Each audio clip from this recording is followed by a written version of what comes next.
순전한 기독교 1장 옳고 그름 우주의 의미를 푸는 실마리 2과 몇 가지 반론.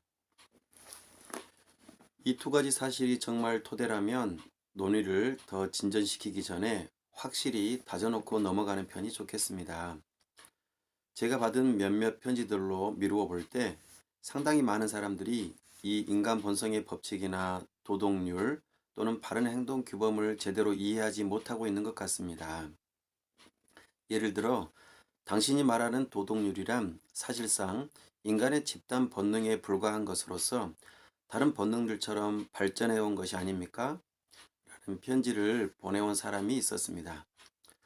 저는 우리에게 집단 본능이 있다는 것을 부정하지 않습니다. 그러나 그 본능은 제가 말하는 도덕률이 아닙니다. 우리는 모성애나 성적 본능이나 식욕 등을 통해 본능의 자극을 받는다는 것이 어떤 것인지 잘 알고 있습니다. 그것은 일정한 방식으로 행동하고자 하는 강렬한 바람이나 욕구를 느낀다는 뜻입니다.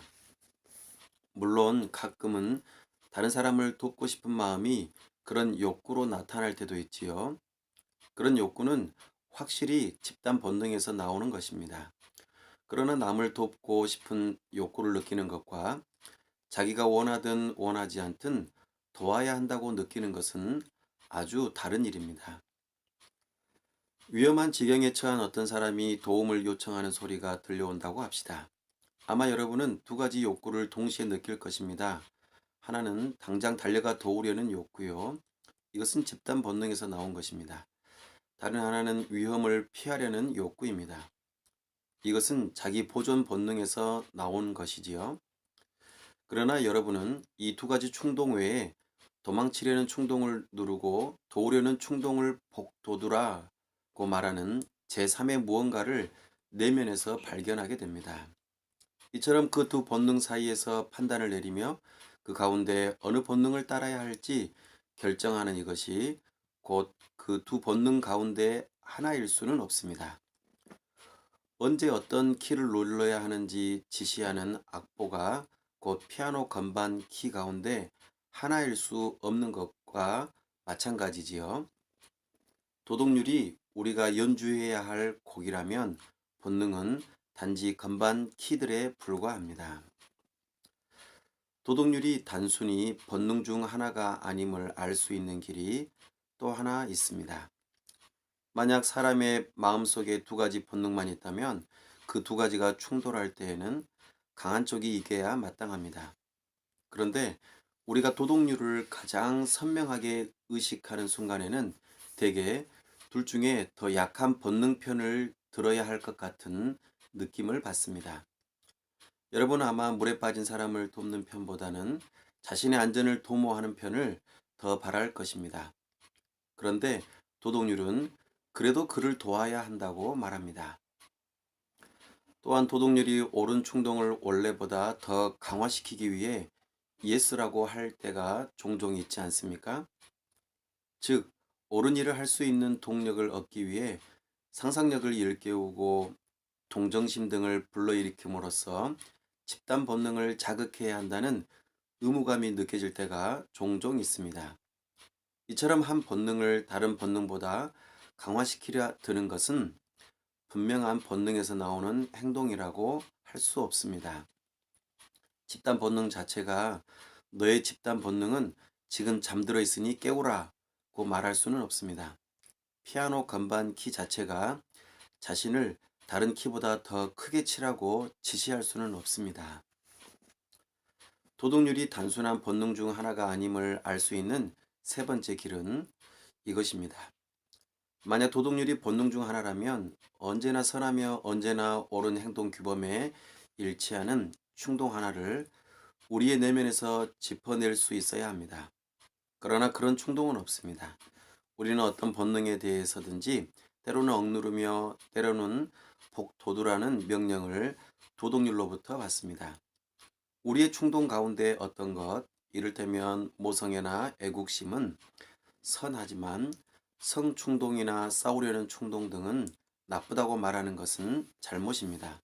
단지 싸우려는 충동이나 성충동을 억제해야 하는 경우가 모성애나 애국심을 억제해야 하는 경우보다 더 많은 것뿐입니다. 그러나 결혼한 남자나 군인처럼 의무적으로 성적 충동을 복돋우거나 싸우려는 충동을 복돋워야 하는 상황도 있습니다. 또 자녀를 향한 모성애나 조국을 향한 사랑을 억누르지 않으면 다른 이들의 자녀나 나라의 부당한 결과를 초래하는 상황도 있을 수 있습니다.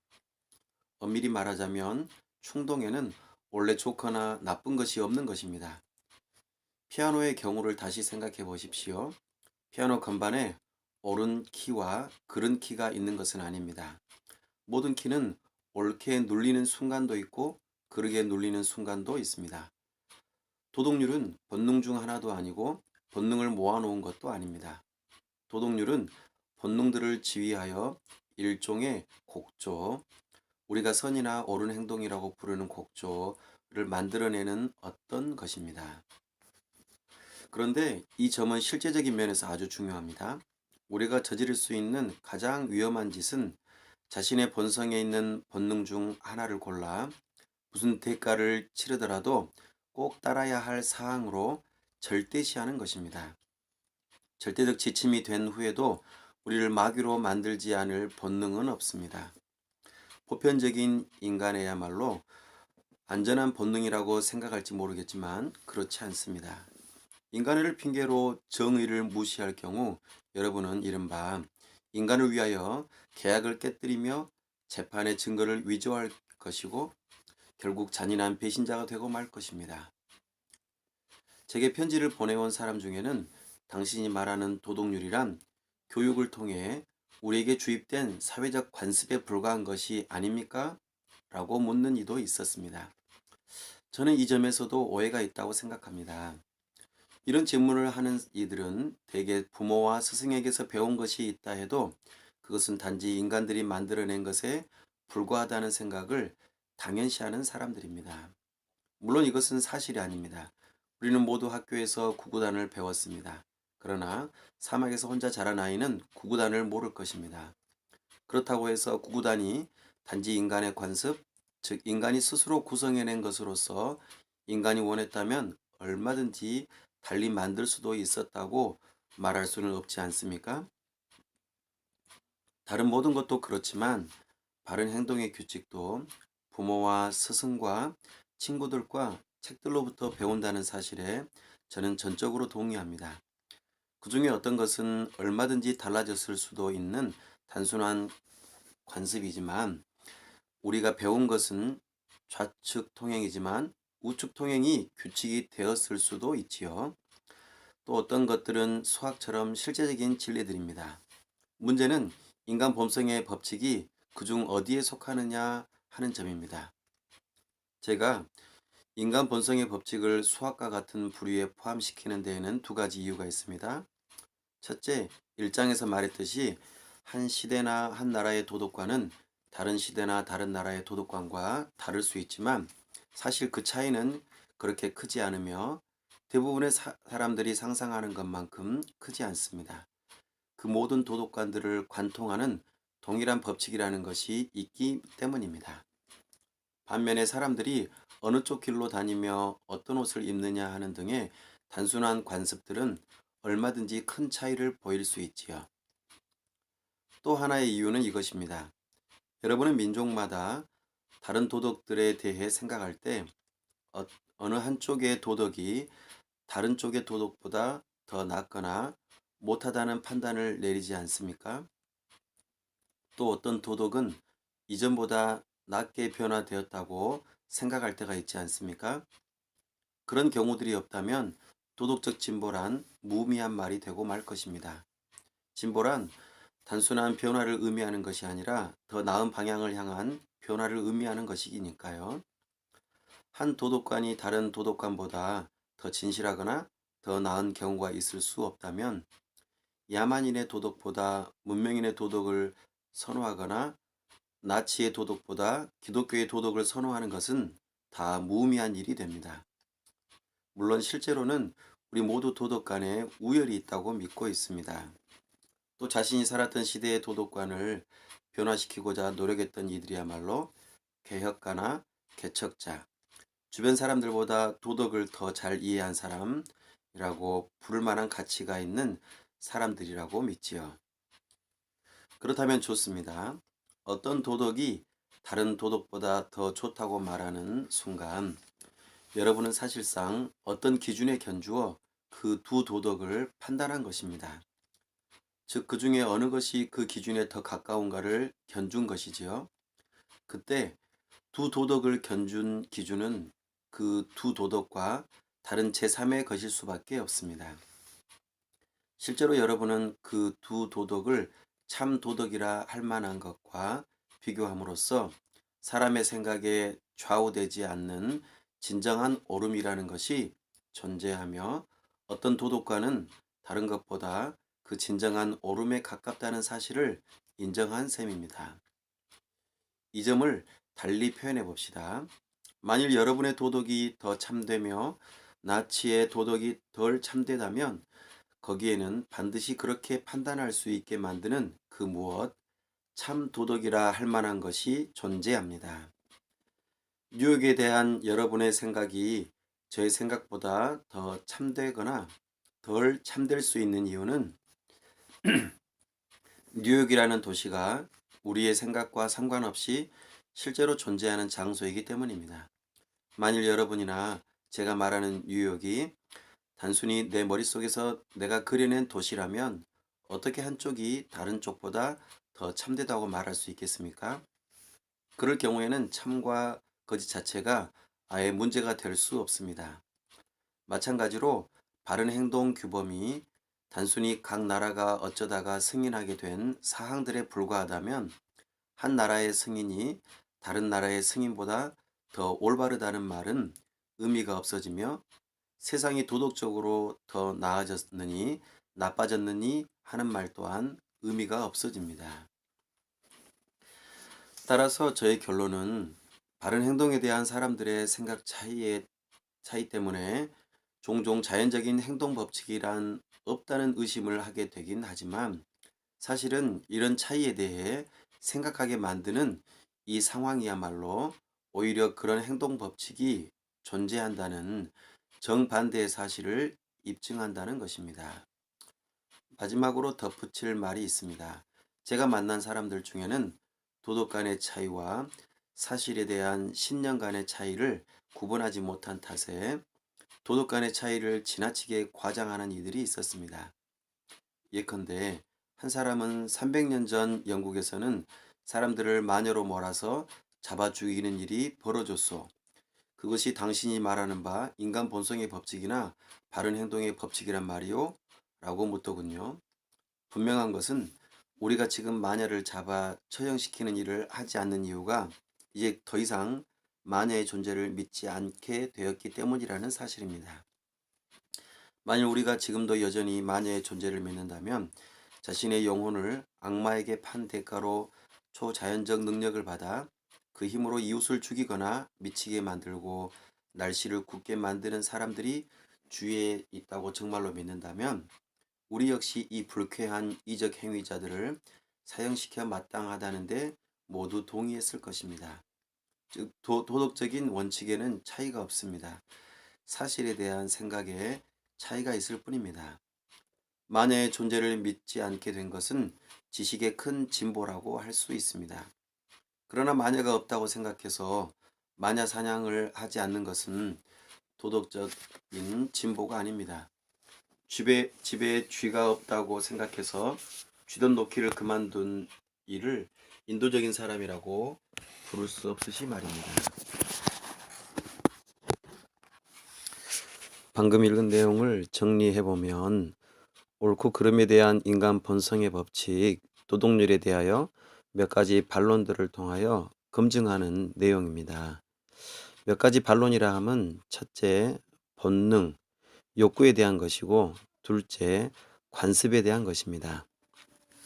먼저 본능, 욕구에 대하여 정리해보면 당신이 말하는 도덕률이란 것은 사람들의 집단 본능이 발전되어 온 것이 아닙니까?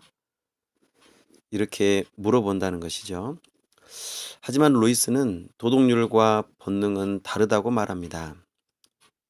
그 이유로 첫째, 본능 사이에서 갈등할 때 어느 것을 선택해야 할지는 본능에 따르는 것이 아니라 제3의 무엇인가 내면에서 판단의 기준이 있다는 것입니다.